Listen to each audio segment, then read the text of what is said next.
Bəstəkarları müqayisə edirik. Birinci hissə.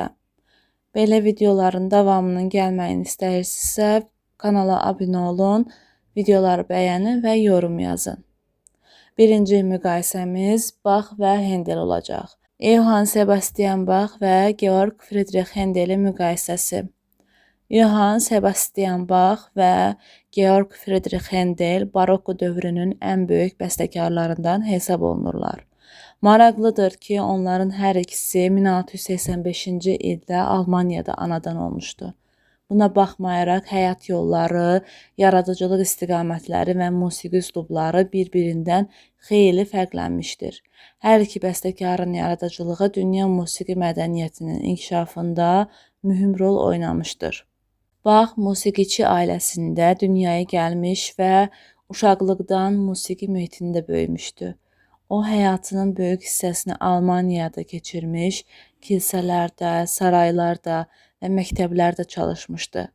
Händel isə Almaniyada doğulsa da, sonradan İtaliya və daha sonra İngiltərəyə köçmüş, ömrünün əsas hissəsini Londonda keçirmişdi. Bu səbəbdən Händelin yaradıcılığında müxtəlif Avropa ölkələrinin musiqi xüsusiyyətləri də öz əksini tapmışdı. Yaradıcılıq istiqaməti baxımından Bach daha çox dini və instrumental musiqiyə üstünlük vermişdi. Onun kantataları, passionları, preludiya və fuqaları, arqan və klavir üçün yazdığı əsərlər musiqi tarixinin ən dəyərli nümunələri hesab olunur. Händel isə əsasən opera və oratoriya sahəsində şöhrət qazanmışdı. O, çoxlu sayda opera yazmış, xüsusilə İngiltərədə opera sənətinin inkişafına böyük töhfə vermişdi. Musiqi dili baxımından Bach polifoniyanın ən böyük ustası hesab olunur. Onun əsərlərində eyni zamanda bir neçə melodik xətt inkişaf edir və bu xəttlər bir-biri ilə mükəmməl şəkildə əlaqələnir. Bachın musiqisi dərin məntiqə, mürəkkəb quruluşa və yüksək peşəkarlığa əsaslanır. Händelin musiqisi isə daha sadə, qavranılan, parlaq və emosional xarakter daşıyır. O, melodiyanın gözəlliyinə, dinləyiciyə təsir gücünə xüsusi diqqət yetirmişdi. Dini musiqiyə münasibətlərində də müəyyən fərqlər vardı. Bach üçün musiqi Tanrıya xidmət vasitəsi idi. O, dini əsərlərində dərin mənəvi və fəlsəfi məzmunu yaratmağa çalışırdı. Händel də dini musiqilərə müraciət edirdi. Lakin onun dini əsərlərində teatrallıq və dramatizm daha çox hiss olunurdu. Bu xüsusiyyət xüsusilə də onun məşhur Messi oratoriyasında özünü göstərir. Opera yaradıcılığı sahəsində Händel Bachdan xeyli fərqlənir. Bach demək olar ki, opera yazmamışdı.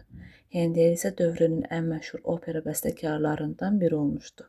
Rinaldo, Yuli, Sezar və digər operaları ilə böyük şöhrət qazanmışdı. Buna görə də opera sahəsində Händelin rolu daha da böyük olub. Klavişli alətlər üçün yazılmış əsərlərdə isə Bach üstün mövqedə idi. Onun yaxşı temperasiya olunmuş klavir məcmuəsi, Goldberg variasiyaları və digər əsərləri bu gün də pianoçuların və musiqişünasların diqqət mərkəzindədir. Händel də klavesin üçün əsərlər yazmışdı, lakin bu sahədə Bachın səviyyəsinə çata bilməmişdi. Orkestr musiqisində isə hər iki bəstəkar mühüm nailiyyətlər əldə edib. Bachın Brandenburg konsertləri instrumental musiqinin şahəsəri sayılır. Händelin Su üzərinə musiqi və Kral Atəşfəşanlığı üçün musiqi əsərləri isə təntənəli xarakteri və zəngin orkestr səslənməsi ilə seçilir. Dünya musiqisinə təsiri baxımından Bach sonrakı dövrlərin demək olar ki, bütün böyük bəstəkarlarına güclü təsir göstərib. Mozart, Beethoven, Chopin, Brahms və Debussy kimi bəstəkarlar onun yaradıcılığından bəhrələnmişlər. Händel isə xüsusilə opera və oratoriya janrlarının inkişafına böyük təsir göstərib. İngiltərə musiqi məktəbinin formalaşmasında mühüm rol oynayıb.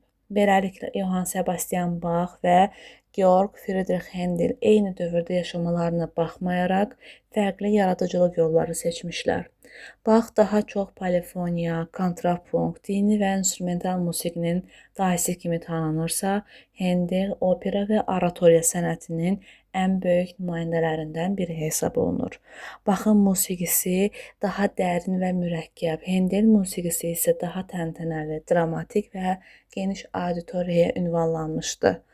Buna baxmayaraq hər iki bəstəkar barokko dövrünün zirvəsini təmsil edir və dünya musiqi tarixində əbədi yer tuturlar.